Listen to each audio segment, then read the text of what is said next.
Grabe na talaga ang mga pasabog na updates ng Immigration New Zealand. So ito na nga.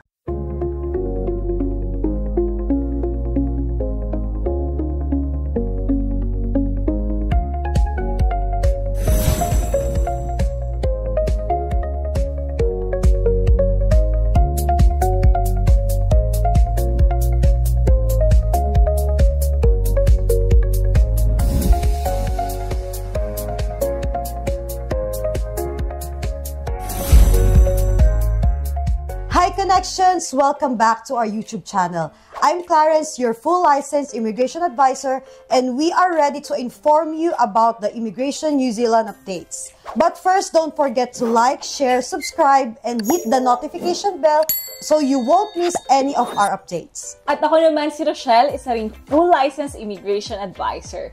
Ngayon, pag-uusapan natin ang mahalagang pagbabago sa Accredited Employer Work Visa or AEWV ng New Zealand simula March 10, 2025. And Connections, mahalaga ang mga pagbabagong ito para sa mga employer at sa migrant workers. Kaya tutok lang. So, unahin natin ang isa sa pinakamalaking pagbabago at ito ay wala ng median wage requirement.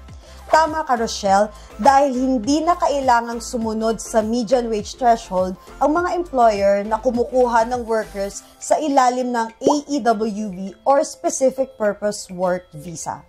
Sa halip, simula March 10, 2025, ang mga employer ay kailangang magbigay ng sahod na hindi bababa sa New Zealand minimum wage, which is currently 23.15 per hour, na simula April 1 magiging 23.50 per hour na. Kaya tiyakin na patas ang sahod batay sa market rates. Good news ito para sa mga maraming industriya. Mas flexible na ngayon para sa employers, pero siguraduhin may fair wages pa rin ang ating mga workers. Isa pang update, mas kaunting work experience na lang ang kailangan. So dati, Rochelle, kailangan na 3 taon ng relevant experience ang kailangan. Pero simula sa 10th of March 2025, 2 taon na lang ang kailangan. That's right. Connections, mas pinadali na ang requirements para sa skilled workers na gustong magtrabaho sa New Zealand.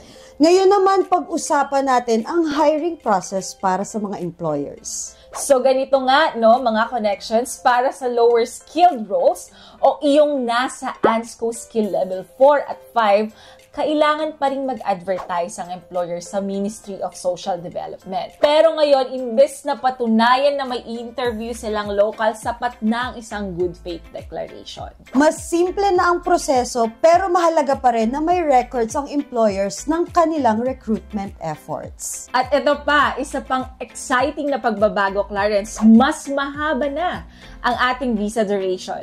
Grabe na talaga ang mga pasabog na updates ng Immigration New Zealand. So ito na nga, para sa mga occupation na nasa under ANSCO skill level 4 and 5, magiging 3 taon na ang maximum stay ng inyong visas.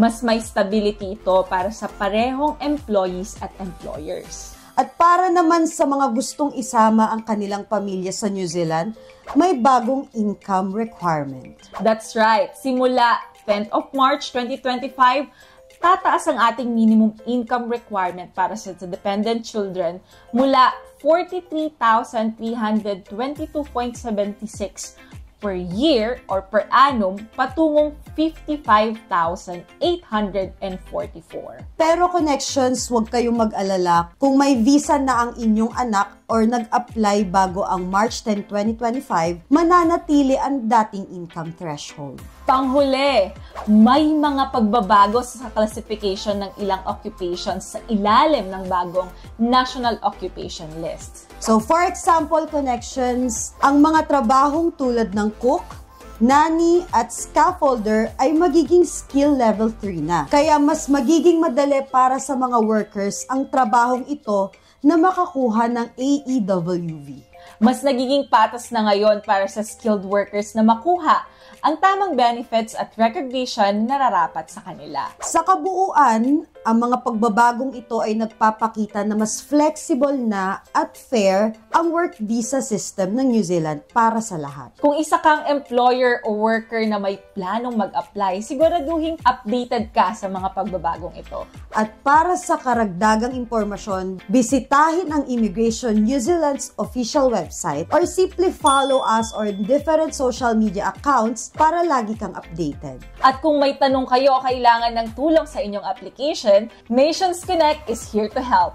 Once again, I am Clarence. And I am Rochelle, your full licensed immigration advisors. At kung may tanong kayo o kailangan ng tulong sa inyong application, Nations Connect is here to help.